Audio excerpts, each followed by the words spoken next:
Harrison Bergeron. The year was 2081, and everybody was finally equal. They weren't only equal before God and the law. They were equal every which way. Nobody was smarter than anybody else. Nobody was stronger or quicker than anybody else. Nobody was better looking than anybody else.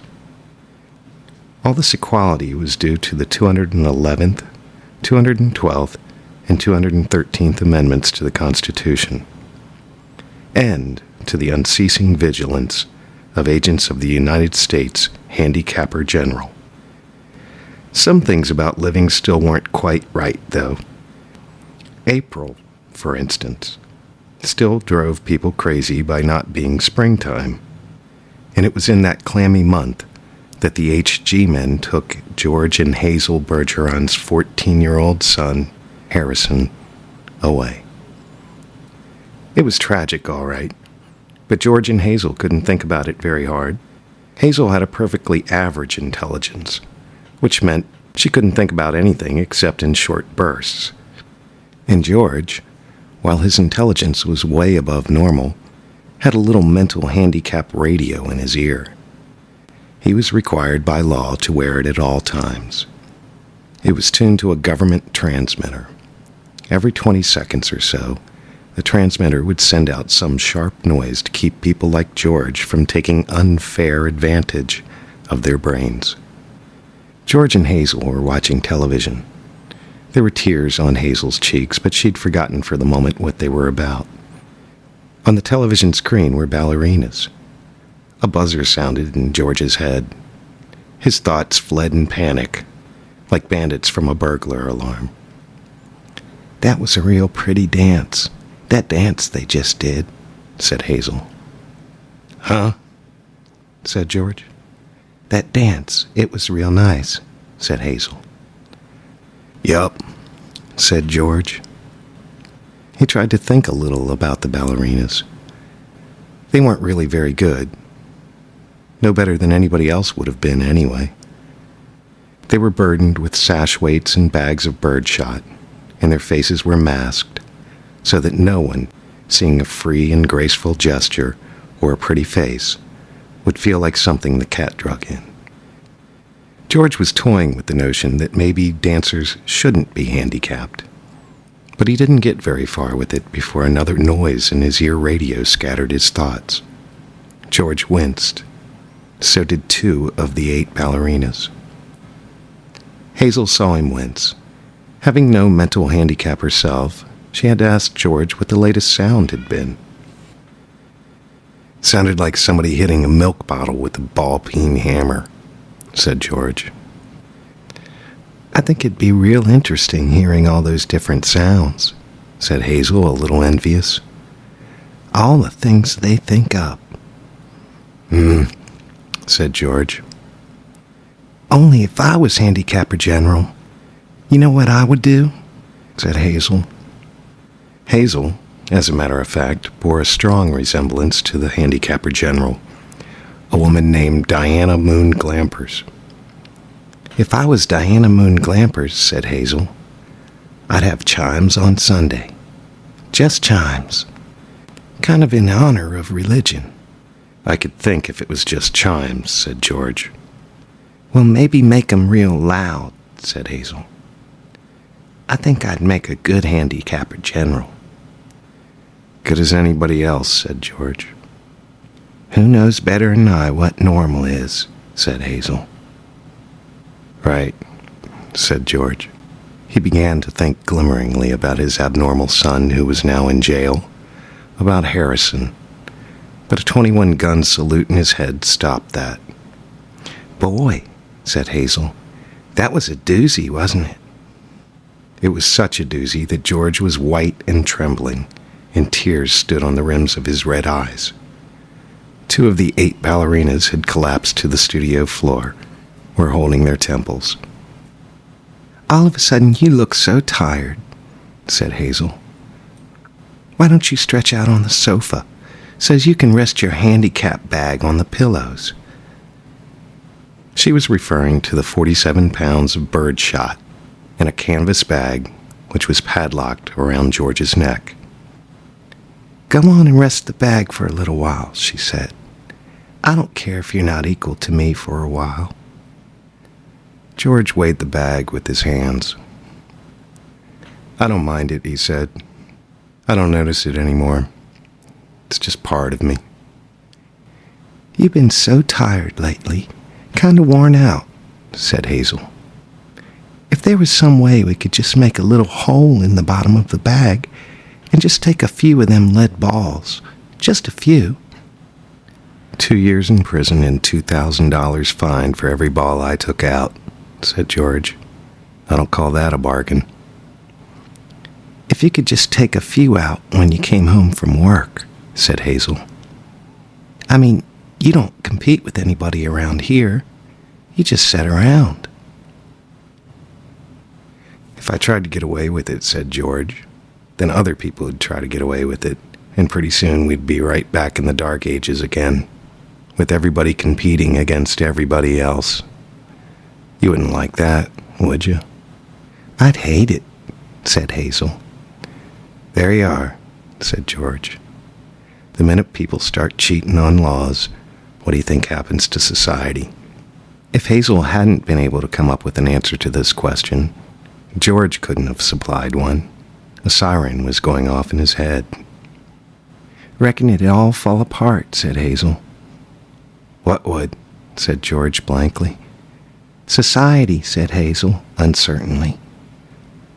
"Wasn't that what you just said?" "Who knows," said George. The television program was suddenly interrupted by a news bulletin. It wasn't clear at first as to what the bulletin was about, since the announcer, like all announcers, had a serious speech impediment. For about half a minute, and in a state of high excitement, the announcer tried to say, "Ladies and gentlemen." He finally gave up, handed the bulletin to a ballerina to read. "That's all right," Hazel said to the announcer. "He tried. That's the big thing. He tried to do the best he could with what God gave him. He should get a nice raise for trying so hard." "Ladies and gentlemen," said the ballerina, reading the bulletin. She must have been extraordinarily beautiful, because the mask she wore was hideous, and it was easy to see that she was the strongest and most graceful of all the dancers, for her handicap bags were as big as those worn by 200-pound men, and she had to apologize at once for her voice, which was a very unfair voice for a woman to use. Her voice was a warm, luminous, timeless melody. "Excuse me," she said, and she began again, making her voice absolutely uncompetitive. "Harrison Bergeron, age 14, she said in a gackle squawk, has just escaped from jail, where he was held on suspicion of plotting to overthrow the government. He is a genius and an athlete, is under-handicapped, and should be regarded as extremely dangerous." A police photograph of Harrison Bergeron flashed on the screen, upside down, then sideways, upside down again, then right side up. The picture showed the full length of Harrison against a background calibrated in feet and inches. He was exactly 7 feet tall. The rest of Harrison's appearance was Halloween in hardware. Nobody had ever borne heavier handicaps. He had outgrown hindrances faster than HG men could think them up. Instead of a little ear radio for a mental handicap, he wore a tremendous pair of headphones and spectacles with thick, wavy lenses. The spectacles were intended to make him not only half-blind, but to give him wanging headaches besides. Scrap metal was hung all over him.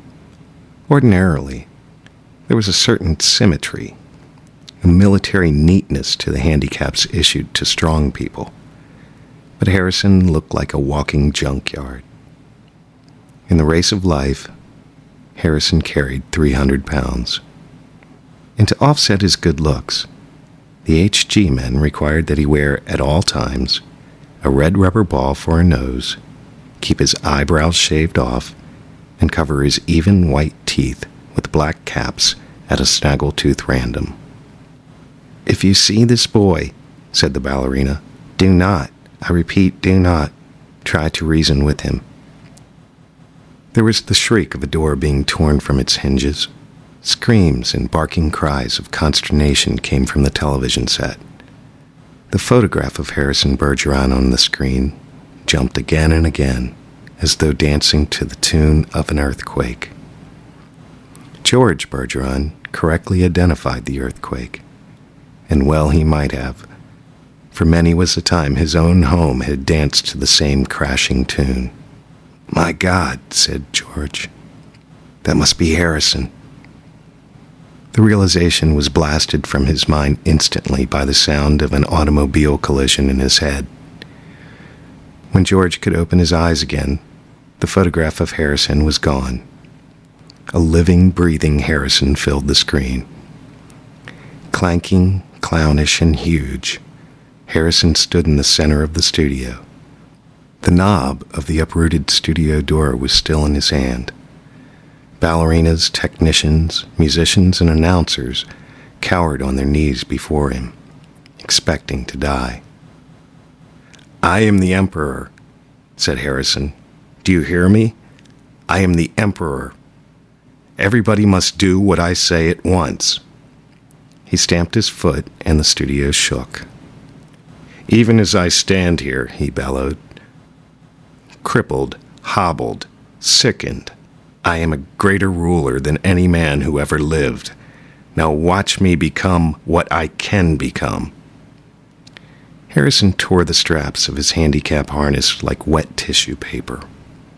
Tore straps guaranteed to support 5,000 pounds. Harrison's scrap iron handicaps crashed to the floor. Harrison thrust his thumbs under the bar of the padlock that secured his head harness. The bar snapped like celery. Harrison smashed his headphones and spectacles against the wall. He flung away his rubber ball nose, revealed a man that would have awed Thor, the god of thunder. "I shall now select my empress," he said, looking down on the cowering people. "Let the first woman who dares rise to her feet claim her mate and her throne." A moment passed, and then a ballerina arose, swaying like a willow. Harrison plucked the mental handicap from her ear, snapped off her physical handicaps with marvelous delicacy. Last of all, he removed her mask. She was blindingly beautiful. "Now," said Harrison, taking her hand, "shall we show the people the meaning of the word dance?" "Music," he commanded. The musicians scrambled back into their chairs, and Harrison stripped them of their handicaps too. "Play your best," he told them, "and I'll make you barons and dukes and earls." The music began. It was normal at first, cheap, silly, false. But Harrison snatched two musicians from their chairs, waved them like batons as he sang the music as he wanted it played. He slammed them back into their chairs. The music began again and was much improved. Harrison and his empress merely listened to the music for a while, listened gravely, as though synchronizing their heartbeats with it. They shifted their weights to their toes. Harrison placed his big hands on the girl's tiny waist, letting her sense the weightlessness that would soon be hers. And then, in an explosion of joy and grace, in the air they sprang.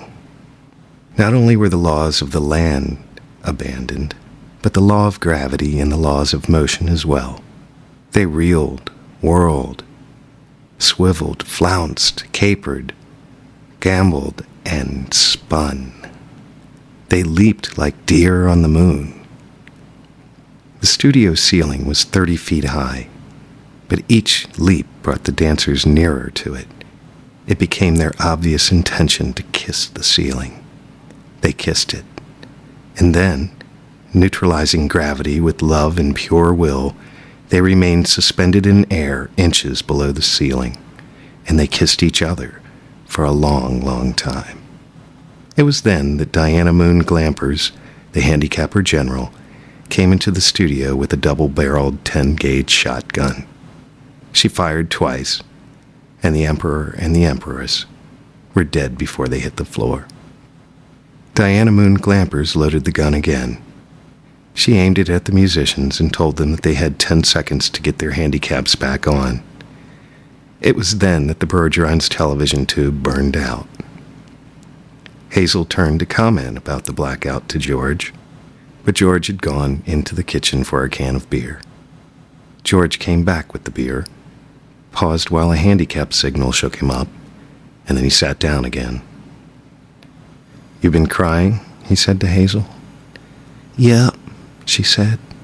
"What about?" he said. "I forget," she said. "Something real sad on television." "What was it?" he said. "It's all kind of mixed up in my mind," said Hazel. "Forget sad things," said George. "I always do," said Hazel. "That's my girl," said George. He winced. There was a sound of a riveting gun in his head. "Gee, I could tell that one was a doozy," said Hazel. "You can say that again," said George. "Gee," said Hazel, "I could tell that one was a doozy."